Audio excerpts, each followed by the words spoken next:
एक छोटे से गांव में, जहां सुबह की धूप में फूल खिलते थे और शाम को चिड़ियों की चहचहाहट गूंजती थी, एक साधारण घर था। इस घर में रहती थी एक दयालु महिला, जिसका नाम था सरला। सरला का दिल बहुत बड़ा था और वो हमेशा दूसरों की मदद करने को तैयार रहती थी। उसके पति राम एक मेहनती किसान थे, जो दिन रात खेतों में काम करते और उनकी बहू मीरा घर संभालती थी। परिवार में 2 छोटे बच्चे थे, जो दादी की कहानियां सुनकर बड़े होते थे। एक दिन सरला अपने घर से बाहर निकली तो आंगन में 3 वृद्ध पुरुषों को सफेद दाढ़ी और शांत चेहरे के साथ बैठे देखा। वे थके हारे लग रहे थे। सरला ने उन्हें देखकर पूछा, बाबाजी, आप लोग कौन हैं? मुझे लगता नहीं कि मैं आपको जानती हूँ, लेकिन शायद आप भूखे होंगे। कृपया अंदर आइए और कुछ खा लीजिए। तीनों ने एक दूसरे की ओर देखा और बोले, बेटी, क्या इस घर का मालिक अंदर है?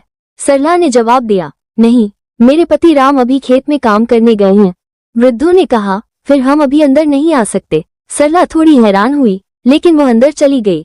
शाम को जब राम घर लौटे, सरला ने उन्हें सारी बात बताई। राम ने सोचा और कहा, अगर वे अभी भी बाहर हैं तो उन्हें बुलाओ। घर आ गया हूँ, अब वे आ सकते हैं। सरला बाहर गई और बोली, बाबाजी, मेरे पति आ गए हैं, कृपया अंदर आइए। लेकिन वृद्धों ने जवाब दिया, हम तीनों एक साथ अंदर नहीं जा सकते। सरला ने पूछा, क्यों बाबाजी, ऐसा क्या है? सबसे बुजुर्ग वृद्ध ने अपने साथियों की ओर इशारा करते हुए कहा, मेरा नाम प्यार है, इसकी दौलत और उसकी सफलता। तुम जाओ और अपने पति से सलाह करो कि हम में से किसे पहले बुलाना चाहती हो। सरला अंदर गई और राम को बताकर पूछा, क्या करे? राम ने उत्साह से कहा, अगर ऐसी बात है तो दौलत को बुलाओ, वो हमारे घर को धन से भर देगा। सरला ने सोचा और बोली, नहीं जी, मुझे लगता है कि सफलता बेहतर रहेगी, वो हमें नाम और इज्जत देगी। तभी मीरा, जो रसोई में काम कर रही थी, बोली, पिताजी, मां जी, क्या प्यार को बुलाना ज्यादा ठीक नहीं होगा? अगर प्यार आएगा तो घर में खुशियां छा जाएंगी। राम ने सोचा और सरला से कहा, मीरा सही कह रही है, जाओ प्यार को बुलाओ। सरला बाहर गई और पूछा, आप में से प्यार कौन है? कृपया हमारे घर आए।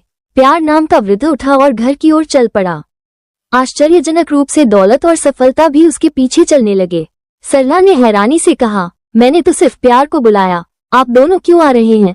तीनों ने एक साथ मुस्कुराते हुए जवाब दिया, बेटी, अगर तुम दौलत या सफलता को बुलाती तो हम में से बाकी यही रहते, लेकिन तुमने प्यार को चुना, और जहाँ प्यार होता है वहाँ दौलत और सफलता अपने आप आ जाते हैं। तीनों वृद्ध घर में आए। सरला ने उन्हें गर्मा गर्म खाना परोसा और घर में खुशियों का माहौल बन गया। मीरा ने बच्चों को बुलाया और कहा, देखो, आज हमारे घर में मेहमान आए हैं जो हमें प्यार, दौलत और सफलता सिखाएंगे। बच्चे उत्साहित होकर उनके पास बैठ गए और पूछा, दादाजी, क्या प्यार सचमुच सब कुछ ला सकता है? प्यार ने हंसते हुए कहा, हाँ बेटा, प्यार वह जादू है जो दिलों को जोड़ता है, और जब दिल जुड़ते हैं तो सब कुछ अपने आप आ जाता है। राम ने इस मौके पर अपने पड़ोसियों को भी बुलाया और कहा, आज हमने सीखा कि असली खुशी प्यार में है। पड़ोसियों ने भी इस नई बात को अपनाया और अपने घरों में प्यार फैलाने का संकल्प लिया। अगले दिन सुबह जब वृद्ध जाने लगे तो सरला ने कहा, आप लोग हमें इतना कुछ सिखाकर जा रहे हैं, क्या हम आपको कुछ दे सकते हैं? प्यार ने मुस्कुराकर कहा, तुमने हमें अपने दिल में जगह दी, यही हमारे लिए सबसे बड़ा उपहार है। तीनों चले गए, लेकिन उनके शब्द और सीख गांव में फैल गए और हर घर में प्यार का महत्व समझा जाने लगा। सीख, इस मोटिवेशनल स्टोरी से हमें ये सीख मिलती है कि प्यार सबसे बड़ा तोहफा है।